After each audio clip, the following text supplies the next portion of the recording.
खबर जनपद उधम सिंह नगर की खटीमा से है, जहां खटीमा के इस्लाम नगर में दहेज और मेहर की रकम को लेकर शादी समारोह में बड़ा विवाद हो गया। विवाद इतना बड़ा कि दुल्हन के पिता को दिल का दौरा पड़ गया और उनकी मौत हो गई।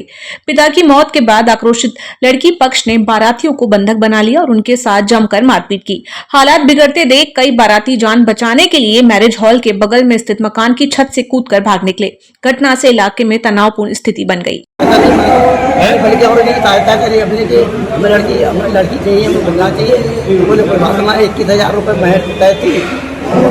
अजीम है मंजिल में वहाँ के लड़की के वो है, इसका कह रहा हूँ तो करवा रहा है। 21,000 रुपये उन्होंने लिख के दिए और जमान 21,000 रुपये मांगेंगे, हमें नगद दे देंगे। कहीं ठीक उन्हें 5.5 लाख मांग रहे थे, तो ये कही कि 5.5 लाख बहुत है।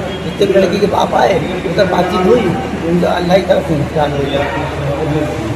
आपने मांग नहीं की है? अल्लाह का वाह, हमने कोई अल्लाह तो लड़की के पिता को अटैक आ गया, बल्कि अल्लाह की तरफ से रहता हमारे हमने एक पैसा का मामले कभी नहीं की ईमानदारी से कसम रख के कुरान यहाँ रख के कह दो कि अगर हमने नहीं से कोई चीज़ मांगी जो फिल्म करवाई हुई थे, आपको झूठ बोल रहे हैं सबने क्या कहते हैं, ठीक है पते हुए। लड़की के बाप को हार्ट अटैक आया, कैसे आया कुछ बताएंगे आपने? कैसे आया उनको? आपको इधर से गए थे, हम ये बैठे हुए थे, भीतर बातचीत हो रही थी, अपने आप आए। ठीक है जी।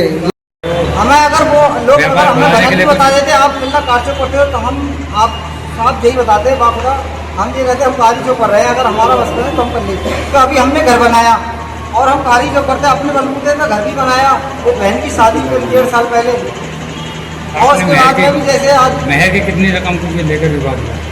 महर की 5.5 लाख रुपए इन्होंने बताए थे लड़की वालों ने। हाँ, और 21,000 रुपये में तय हुआ था, तो हम इसी बात को सोच के आए थे। अब वो कह रहे उधार मांग लो, उधार का नहीं, जो तय करके आए हो आप घर पर वो कर लो। अब जिसमें बात तय करी है वही यहाँ पे नहीं है, नदीम भाई नहीं है। अगर वो होते तो आपको पता चल जाता क्या है। हम तो बेगुनाह आए, जैसे हम यहीं पे बैठे, हमें तो बैठा दिया मट्टी पुतला समझ के। आप अगर हमें मार दो, हमारे घर वाले आपको कुछ नहीं खाएंगे। अभी सबने हमें मारा, हमारे भाई को मारा, पर हमें इतराज नहीं है इस चीज़ का, क्योंकि हमारे माँ बाप ने गलती करी है तो वो हम तो भुगतेंगे। बाप ने जो गलती करी औलाद भुगतेगा। तो बाप ने क्या करा? आपने यही करा, जैसे हमने जैसे जो क्लियर बात बताई थी, जैसे इतनी दूर है खटेमा, वैसे देख लो बहुत किराया पड़ेगा। अभी जरा अपना काम देख लो, यही पर उन्होंने हमारे चाचा ने उम्मीद से ही सहारा दिया ना, भैया टेंशन मत लो, बाकी सब काम हम संभाल लेंगे। इसी बात में जैसे बोल अभी आपके साथ मारपीट भी है? हमें मारा, हमारे भाई को मारा सबने। क्या नाम है भाई का? ये खालिद हुसैन है, मैं आरिफ हुसैन हूँ। बाहर मारा, मेन भी टूटी है सब लोगों ने। शरीफपुर से आई है, तो यहाँ पर मुसलसल ये परेशानियाँ रही लड़के वालों की जानिब से कि लड़के वालों को बहुत सारे मौके पर तंग किया गया, फरमाइशों के तहत कि हमें ये चाहिए, ये चाहिए, ये चाहिए, बार बार खाने पीने को लेकर के, जहेज को लेकर के। इसके अलावा बहुत सारी फरमाइशें रही, जिसकी वजह से लड़की वाले परेशान रहने लगे बहुत ज़्यादा। अब हालात ये बने कि आज शादी थी, आज निकाह होना था, तो निकाह के अजीम मौके पर ये परेशानी दोबारा हो गई। उन्होंने फिर फरमाइशें रखना शुरू कर दी। हालत ये बनी कि लड़की के वालिद साहब को तमाम तर परेशानियों को मद्देनजर रखते हुए हार्ट अटैक पड़ गया। उनको हार्ट अटैक पड़ गया, उनको फौरी तौर पर जो है वो मौत हो गई। तो ये बड़ा दुखद मामला है और हम लोग इसकी कड़ी निंदा करते हैं कि ऐसा किसी भी लड़की वालों के साथ नहीं होना चाहिए कि ऐसी नौबत आन पड़े, किसी की जान भी चले जाए। लड़की परेशान नहीं करना चाहिए। आप लड़की के कौन है? लड़की के भाई का दोस्त हूँ और हम लोग तमाम तर ज़रूरत की चीज़ों में लगे हुए थे, जिम्मेदारियों में लगे हुए थे, मगर ऐसे मसले की हमें नौबत आन पड़ेगी ये उम्मीद नहीं थी, और ये बहुत गलत हुआ है। हम इसकी कड़ी निंदा करते हैं, ऐसा हरगिज़ किसी के साथ नहीं होना चाहिए। हाँ जी, देखिए पहले मैं इस चीज़ को क्लियर कर दूँ, बंधक बनाने वाली ऐसी कोई बात नहीं हुई। ये इस्लाम नगर में आज एक वैवाहिक समारोह था, जिसमें मेहर को लेके जो है वर पक्ष और वधु पक्ष के बीच में विवाद की स्थिति आ गई, जिसके चलते लड़की के पिता की अचानक तबीयत बिगड़ गई और हॉस्पिटलाइज में, जहाँ डॉक्टरों ने घोषित कर दिया। इस चीज़ को लेके दोनों पक्षों में विवाद की स्थिति हो गई थी। अभी हमने पूरा पुलिस प्रबंधन कर रखा है और शांति व्यवस्था कायम है। दोनों पक्षों में बातचीत चल रही है और अगर किसी पक्ष को अगर तहरीर की जाएगी तो उस पर विधिक कार्रवाई की जाएगी। एनएसयूआई के राष्ट्रीय अध्यक्ष विनोद जाखड़ के नेतृत्व में आज कांग्रेस ने नीट पेपर लीक और निजी यूनिवर्सिटी समेत 5 सूत्रीय मांगों को लेकर सचिवालय घेराव किया। प्रदर्शन में पूर्व सीएम हरीश रावत, हरक सिंह रावत, प्रीतम सिंह और वैभव वालिया शामिल हैं।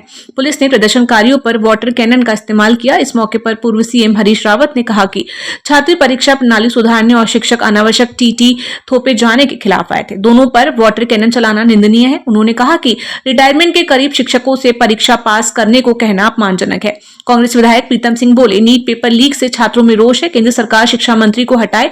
दमन से आंदोलन नहीं कुचला जा सकता। छात्र आए हैं कि शिक्षक की परीक्षा प्रणाली को सुधारो कहने के लिए, और शिक्षक गण आए हैं कि तुमने अनावश्यक हमारे ऊपर जो टीटी थोप दिया है जिसका कोई औचित्य नहीं है, उसके खिलाफ आवाज बुलंद करने के लिए आए हैं। दोनों ही शिक्षा प्रणाली के शिकार हैं और अब तो दोनों के ऊपर वाटर कैनन का इस्तेमाल करना, लाठी का इस्तेमाल करना, छात्र भविष्य हैं और शिक्षक हमारे पथ प्रदर्शक हैं, इन दोनों पर जो वाटर कैनन और लाठी चार्ज किया गया मैं इसकी घोर निंदा करता हूँ, करता हूँ और ये अब हमारी लड़ाई को और ज्यादा आगे बढ़ाने का काम। देखिए आज प्रदेश और देश का बच्चा जिसने नीट की तैयारी की थी, डॉक्टर बनने का सपना देखा था, उसका सपना चकनाचूर हो गया है और जब वो आज अपनी आवाज उठाना चाहता है तो धामी की सरकार पुलिस के बलबूते पे लाठी चार्ज करके, पानी की बौछार करके नौजवानों की आवाज को, छात्रों की आवाज को, शिक्षकों की आवाज को दबाने की कोशिश कर रही है। इस प्रदेश का शिक्षक, इस प्रदेश का छात्र, इस प्रदेश का नौजवान, इस प्रदेश की महिलाएं अब चुप नहीं बैठने वाली है। जब तक धर्मेंद्र प्रधान का इस्तीफा नहीं हो जाता, धामी आज माफी नहीं मांग देता है जो उसने पुलिस के बल पे नौजवानों की आवाज को दबाने की कोशिश की, तब तक ये प्रदेश का नौजवान चुप नहीं बैठे हुए है। सरोवर नगरी में भी भारत निर्वाचन आयोग के निर्देशानुसार उत्तराखंड में विशेष गहन पुनरीक्षण का बिगुल आज से शुरू हो गया, जिसकी शुरुआत लोक भवन में राज्यपाल गुरमीत सिंह से की। इसी क्रम में नैनीताल जनपद के सभी मतदाताओं को घर घर जाकर गणना फॉर्म वितरित करने का कार्य शुरू कर दिया गया है। इस अभियान की औपचारिक शुरुआत लोक भवन नैनीताल में हुई, जहां ईआरओ द्वारा राज्यपाल लेफ्टिनेंट जनरल गुरमीत सिंह को गणना फॉर्म उपलब्ध कराया गया। इस अवसर पर अधिकारियों ने बताया कि विशेष गहन पुनरीक्षण कार्यक्रम के अंतर्गत बीएलओ द्वारा प्रत्येक मतदाता के घर कर गणना फॉर्म वितरित किए जाएंगे और निर्धारित प्रक्रिया के अनुसार मतदाता विवरणों का सत्यापन और अद्यतन कार्य किया जाएगा। देखिए, आज से एसआईआर उत्तराखंड में शुरू हो गया है। आज अभी यहाँ पे नैनीताल जनपद में बैठा हुआ हूँ, यहाँ पे भी इसकी शुरुआत हो गई है। मेरी अपील है सभी वोटर्स से जो भी मुझे सुन रहे हैं मीडिया के माध्यम से, इसमें बीएलओज एन्यूमरेशन फॉर्म लेके आपके घरों में आएंगी, आपके घरों में उसको देंगी, तो इसको भरने में आप उनका पूरा आप सहयोग करिए। अभी तो जो पहला 10 दिन का जो फेज है, इसमें हम फॉर्म्स आपके घरों में भेजेंगे और उसके बाद जो आने वाले दिन हैं उसमें उनको प्राप्त किया जाएगा। तो निवेदन इतना है कि उसमें जो भी डिटेल्स आप भरें, बहुत एक्यूरेटली भरें, ध्यान से भरें। हम सबका प्रयास है कि जो इलेक्टोरल रोल बने बहुत साफ सुथरा हो, उसमें कोई गलतियां ना हो और किसी को जो उसके वोटिंग का राइट है उससे भी वो वंचित ना हो।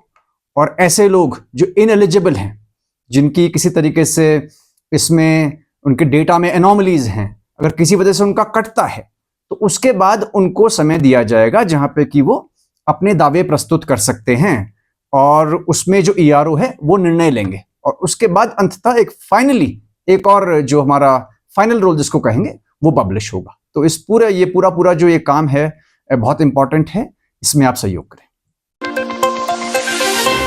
उत्तराखंड के मुख्यमंत्री पुष्कर सिंह धामी ने मतदाता सूची के शुद्धिकरण को लेकर एक बड़ा बयान दिया, जिसमें उन्होंने साफ तौर पर कहा कि प्रदेश में चल रही एसआईआर की प्रक्रिया पूरी तरह से पारदर्शी और सही तरीके से होनी चाहिए, ताकि केवल पात्र लोगों के नाम ही वोटर लिस्ट में शामिल हो। उन्होंने आगे ये भी स्पष्ट किया कि राज्य में घुसपैठ करने वाले, संदिग्ध परिस्थितियों में रहने वाले और जिन लोगों का प्रदेश से कोई लेना देना नहीं है, उनके साथ साथ जो लोग अब इस दुनिया में नहीं है, उनके नाम भी मतदाता सूची से हटाए जाएंगे, जिससे इस पूरी प्रक्रिया का शुद्धिकरण हो सके और आने वाले समय में एक सही और सटीक आंकड़ा सामने निकल कर आए। देखिए, उसके लिए सभी तैयारियां हो गई है। भारत सरकार के निर्वाचन आयोग के तत्वाधान में ये एसआईआर की प्रक्रिया हो रही है और वो पूरी सही तरीके से हो और पात्र लोगों के नाम वोटर लिस्ट में आए, और जो अपात्र हैं या जिन्होंने घुसपैठ की है, जिन्होंने संदिग्ध अवस्था में रहते हैं या जिनका लेना देना नहीं है, जो बहुत सारे लोग इस दुनिया में नहीं है, ऐसे लोगों के नाम भी उसका शुद्धिकरण हो जाएगा, एक अच्छा फिगर निकल के। विश्व पर्यावरण दिवस के मौके पर प्रधानमंत्री नरेंद्र मोदी के परिवर्तनकारी नेतृत्व के 12 वर्ष पूर्ण होने और अंतर्राष्ट्रीय योग दिवस के उपलक्ष्य में 5 जून से 21 जून तक आयोजित होने वाले कार्यक्रम को लेकर जानकारी देते हुए भाजपा महिला मोर्चा की प्रदेश अध्यक्ष रुचि भट्ट ने कहा, इस दिन जगह जगह मंदिर और घाटों की सफाई भी की गई, साथ ही प्लास्टिक मुक्त अभियान भी चलाया गया। उन्होंने कहा, संगठनात्मक कार्यक्रमों के अंतर्गत भाजपा महिला मोर्चा द्वारा ईंधन संरक्षण एवं खाद्य तेल के उपयोग में कमी लाने के विषय पर एक विशेष राष्ट्रव्यापी जन जागरूकता अभियान भी चलाया जाएगा। हम लोग ने कल पर्यावरण दिवस से महिला मोर्चा उत्तराखंड ने अपनी शुरुआत करी कार्यक्रमों की, और कल हमने मंडल स्तर पर पूरे प्रदेश में वृक्षारोपण हुआ है, और वो डेटा भी जल्दी आ जाएगा कि कितने वृक्ष रोपे गए हैं मतलब महिला मोर्चा की तरफ से। और कल हमारे धार्मिक स्थलों की हमने सफाई का एजेंडा रखा था और वो अच्छे से पूर्ण हुआ है। और इसी श्रृंखला को आगे बढ़ाते हुए जो हमारे और कार्यक्रम हैं, जैसे हम कह रहे हैं कि मोदी जी के आह्वान पर महिला मोर्चा राष्ट्र ने आह्वान किया है कि कम ईंधन यानी बिना ईंधन और कम खाद्य तेल से हम लोग किस तरीके से खाना बना सकते हैं और वो कितना स्वास्थ्यवर्धक है, इसकी जानकारी जन जन तक पहुंचाने के हमारे कार्यक्रम होने वाले हैं। इनमें हम विभिन्न तरीकों से कार्यक्रम करेंगे, सेमिनार्स करेंगे जिसमें हम हमारे जो न्यूट्रिशनिस्ट होते हैं उनको बुलाएंगे, और शेफ बुलाएंगी, महिलाएं शेफ जो इस तरीके का खाना लाइव काउंटर्स में बना के दिखाएंगी कि किस तरीके से हम ऐसा स्वास्थ्यवर्धक खाना बना सकते हैं। और हमने दूसरा जो इस पे रखा है स्टेप, वो ये रहेगा कि हम लोग प्रतियोगिताएं लेकर आएंगे कि बहनें एसएचजी की बहनें प्रतियोगिताएं करें और वो विभिन्न तरीके के ऐसे भोज बनाएं और हम लोग उन्हें पुरस्कृत करें। इसी तरीके से हम मतलब कई कार्यक्रम इसमें विशेष अलग अलग तरीके से इसको मॉड्यूल बनाकर उसकी रूपरेखा भी बन रही है, और पूरे प्रदेश में कार्यक्रम हम 21 तारीख से पहले 20 तारीख तक पूर्ण कर लेंगे। और 21 तारीख को जो योग दिवस का कार्यक्रम है उसमें हम आह्वान कर रहे हैं कि हमारी इंस्ट्रक्टर, महिला इंस्ट्रक्टर्स जो योगा की हैं वो बहनों को योग कराएं, वो भी मंडल स्तर तक के हमारे कार्यक्रम है। निर्वाचन आयोग के निर्देशानुसार स्पेशल इंटेंसिव रिवीजन अभियान आज से शुरू हो गया है। इस अभियान के तहत बूथ लेवल अधिकारी किच्छा विधानसभा क्षेत्र में घर घर जाकर मतदाताओं को जागरूक कर रहे हैं और मतदाता सूची के पुनरीक्षण संबंधी जानकारी दे रहे हैं। एसआईआर का उद्देश्य मतदाता सूची को अधिक शुद्ध और अद्यतन बनाना है ताकि पात्र मतदाताओं के नाम शामिल हो और त्रुटियों का समय पर निस्तारण किया जा सके। बीएलओ मतदाताओं को आवश्यक प्रपत्रों और प्रक्रिया की जानकारी भी दे रहे हैं। किच्छा के उपजिलाधिकारी गौरव पांडे ने सहयोग करने की अपील की एवं नागरिकों से अभियान में सक्रिय भागीदारी कर सही जानकारी उपलब्ध कराने का अनुरोध किया है। एसआईआर जो प्रक्रिया कई 13 राज्यों में ऑलरेडी हो चुकी है, 20 राज्यों में आज से स्टार्ट हुई है, उसमें उत्तराखंड में आज से ये प्रक्रिया शुरू हुई है। इसमें 8 जून से लेकर के 7 जुलाई तक बीएलओ द्वारा घर घर जाकर के गणना प्रपत्र वितरित किए जाएंगे। उन गणना प्रपत्रों में मतदाता को अपनी सूचना, अपनी नवीनतम फोटो सहित उपलब्ध करानी है, जिसको बीएलओ अपनी ऐप के माध्यम से ही डिजिटाइज करेंगे। मेरा सबसे अनुरोध है, किच्छा विधानसभा क्षेत्र अंतर्गत सभी मतदाताओं से अनुरोध है कि जब बीएलओ आपके घर आते हैं, आपसे संपर्क करते हैं, गणना प्रपत्र पर अपनी सही इन्फॉर्मेशन भर करके उसको साइन करके उसको बीएलओ को उपलब्ध करा दें, ताकि जो निर्वाचक नामावली है उसमें आपका शुद्ध नाम इत्यादि जो डिटेल्स हैं वो आपकी अपडेट की जा सके। मैं अवगत कराना चाहूँगा कि मतदाता कोई भी हो, हमारे पास अभी 1,48,000 से ऊपर मतदाता हैं। प्रत्येक मतदाता द्वारा अपना गणना प्रपत्र भरा जाना है, चाहे उसकी मैपिंग हुई है अथवा नहीं हुई है। गणना प्रपत्र सबके द्वारा भरे के बीएलओ को उपलब्ध कराए जाने हैं। यह इसलिए आवश्यक है क्योंकि एसआईआर का जो मुख्य उद्देश्य है वो मतदाता सूची का शुद्धिकरण है। यदि आपके नाम में, आपके पिताजी के नाम में, आपकी जन्मतिथि में मतदाता सूची में कोई गलती है, उसको भी इस राउंड में ठीक किया जाना है। मैं यह भी अवगत कराना चाहूँगा कि एसआईआर के जो गणना प्रपत्र वाला जो फेज़ है हाउस टू हाउस सर्वे का, उसमें मतदाता वोटर हेल्पलाइन ऐप और ईसीआई नेट की जो ऐप है उसके माध्यम से स्वयं भी ऑनलाइन अपना इन्यूमरेशन फॉर्म भर सकते हैं। जब आप अपना इन्यूमरेशन फॉर्म स्वयं ऑनलाइन भरते हैं तो वो बीएलओ के पास वेरिफिकेशन के लिए जाएगा। इस प्रक्रिया में जो फिजिकल फॉर्म है उसको भरने की आवश्यकता नहीं होती है। तो मतदाताओं से अनुरोध है कि अधिक से अधिक संख्या में जो ऑनलाइन फॉर्म भरने की प्रक्रिया है उसका फ़ायदा उठाएं। सन 1996 में सर्वोच्च न्यायालय द्वारा मसूरी में व्यावसायिक और संस्थागत निर्माण कार्य पर प्रतिबंध लगा दिया गया था, लेकिन इसके बावजूद भी मसूरी में लगातार hotel, home stay, guest house की संख्या बढ़ती जा रही है। आजकल एक नया प्रचलन देखने को मिल रहा है। लोग आवासीय रूप से मानचित्र स्वीकृत करवाते हैं और उस पर विलास का बोर्ड लगा देते हैं, जहां पर व्यावसायिक गतिविधियां संचालित की जाती हैं। पूरी देहरादून विकास प्राधिकरण इन कार्यों पर रोक लगाने में पूरी तरह विफल रहा। इस मामले में उप जिलाधिकारी राहुल आनंद का स्पष्ट कहना है कि यदि नियमों के विपरीत कार्य हो रहे हैं तो उनके ऊपर सख्त कार्रवाई की जाए। अभी कुछ संज्ञान में हमारे तथ्य आए थे कि जो नक्शा पास हुआ था वो रेसिडेंशियल में जो नियमानुसार पास हुआ था, लेकिन उसमें इनिशियली रेसिडेंशियल को बना करके बाद में उसको कन्वर्ट किया गया है। इसमें से कुछ फाइलों की चालान तो हमारे पास आ गई है, उनके ऊपर हमने कुछ में सीलिंग के ऑर्डर्स भी किए, जिनमें अभी अपील कर दी गई है कमिश्नर सर के कोर्ट में, तो वो अभी पेंडिंग चल रही है। लेकिन उस पर भी हम सीलिंग की कार्रवाई करेंगे, क्योंकि जो भी नक्शा पास हुआ केवल रेसिडेंशियल पर्पसेस के लिए है। और जो अभी इसके बाद अन्य भी एक पूरी अभियान चला के हम करेंगे कि मसूरी में जितने भी ऐसे नक्शे पास हुए हैं या जिस तरह के होटल्स हैं जिनमें पार्किंग नहीं है, उनके ऊपर स्पेशल कार्रवाई की जाए, क्योंकि उनके वजह से ही जाम की समस्या भी जो पूरी मसूरी में उत्पन्न होती है।